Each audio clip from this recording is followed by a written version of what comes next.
नमस्कार। जब भी हमारे सामने राहु अथवा केतु का नाम आता है तो हम इनसे भयभीत हो जाते हैं। आज मैं राहु नाम के ग्रह पर अपना ध्यान केंद्रित कर रहा हूँ। यह एक तमो ग्रह है। इसे तम, अग, सर्प, फणि, सहिकीय तथा स्वरभानु नाम से भी वर्णित किया गया है। यह सिंह का पुत्र के नाम से भी जाने जाते हैं। राहु अर्थात जो रहित करता है, वंचित करता है, उसका नाम राहु है। जो राहु से ग्रस्त है वह राहुल है। राहुल का अर्थ है अशक्त अथवा जड़। जिस भाव या राशि में राहु होते हैं वह भाव अथवा राशि राहुल कहलाती है। यथा नाम तथा गुण। इस उक्ति से राहु जिस भी स्थान पर हैं, जातक को उस स्थान के फल से वंचित कर देता है। लग्नस्थ राहु व्यक्ति का स्वास्थ्य छीन लेता है और द्वितीयस्थ राहु उसका संचित धन हरण कर लेता है। तृतीयस्थ राहु अनुज के सुख से व्यक्ति को वंचित करता है और चतुर्थस्थ राहु जो होता है वह सुख का हरण कर लेता है। पंचमस्थ राहु पुत्र की हानि करता है, विद्या की हानि करता है।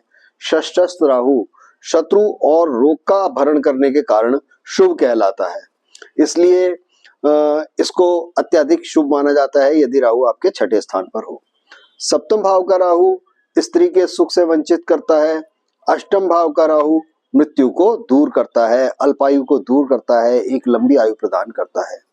नवम भाव का राहु जो होता है यह व्यक्ति का धर्म छीन लेता है और दशम भाव का राहु जो होता है व्यक्ति को यश से हटा देता है। एकादश का जो राहु होता है वह व्यक्ति की पत्नी को के गर्भ को नष्ट किया करता है और उसके ज्येष्ठ भ्राता को भी नष्ट करता है। द्वादश भाव का राहु जो है वह क्योंकि व्यय का कृपण करता है, लोपन करता है, इसलिए शुभदायक कहा जाता है। इससे यह निष्कर्ष निकलता है कि कुंडली में जितने भी दो स्थान है, जैसे छठा स्थान, आठवां स्थान तथा 12वां स्थान, इनमें राहु शुभ फलदायी होता है। राहु को स्वरभानु कहते हैं। इसमें स्वर का अर्थ है दोष निकालना, कलंक निकालना, बुरा भला कहना, निंदा करना, तथा भानु का अर्थ है प्रकाश, कांति, चमक, सूर्य, सौंदर्य और दिन का राजा।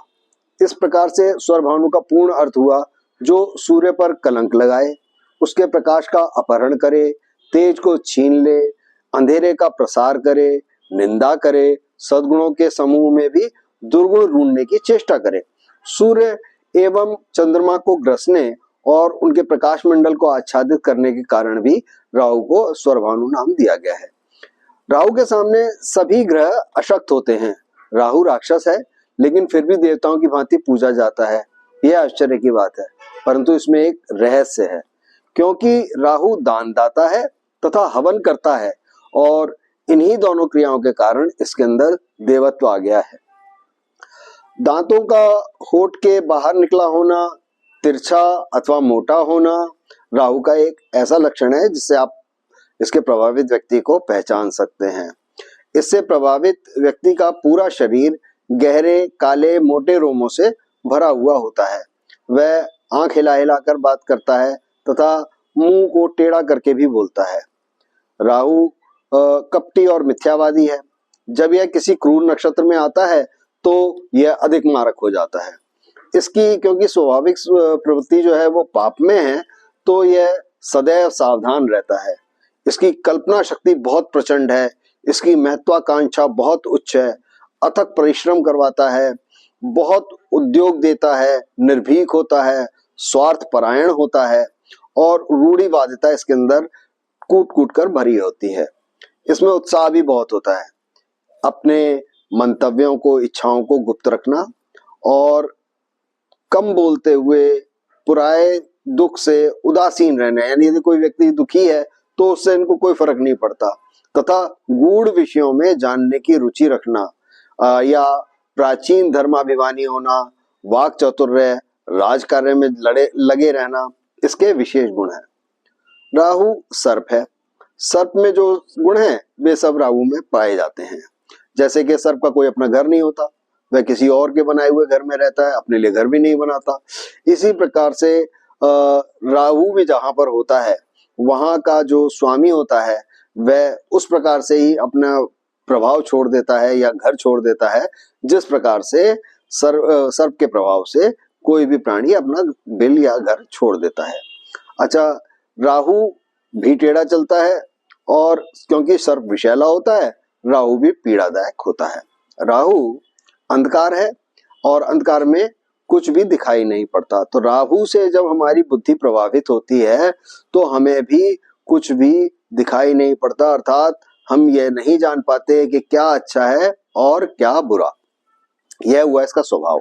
अब मैं आपको बताता हूं कि यदि राहु के स्तोत्र का पाठ किया जाए तो राहु की अंतर्दशा शांत होती है, मनोवांछित परिणाम मिलने लगते हैं, जीवन में प्रसन्नता और सफलता मिलने लगती है, दुश्मन भी मित्र हो जाते हैं। राहु स्तोत्रों का पाठ शाम के समय स्नान करके राहु की मूर्ति के सामने बैठकर करना अत्यंत लाभकारी होता है। इसके अतिरिक्त ऐसा भी कहा जाता है कि हनुमान चालीसा का अथवा भैरव चालीसा का विधिपूर्वक पाठ करके भी राहु को प्रसन्न किया जा सकता है। अब भैरव चालीसा का पाठ इसलिए क्योंकि राहु के अधिदेवता भैरव हैं और इन्हें भैरव का प्रतिनिधि माना गया है। कुत्ते को दूध पिलाने से भी आपने सुना होगा राहु के दोष शांत होते हैं। अब यदि आपकी कुंडली में राहु अच्छी स्थिति में हो तो ये एकाएक लाभ देता है, लॉटरी, जुआ, सट्टा इसकी विशेषता है।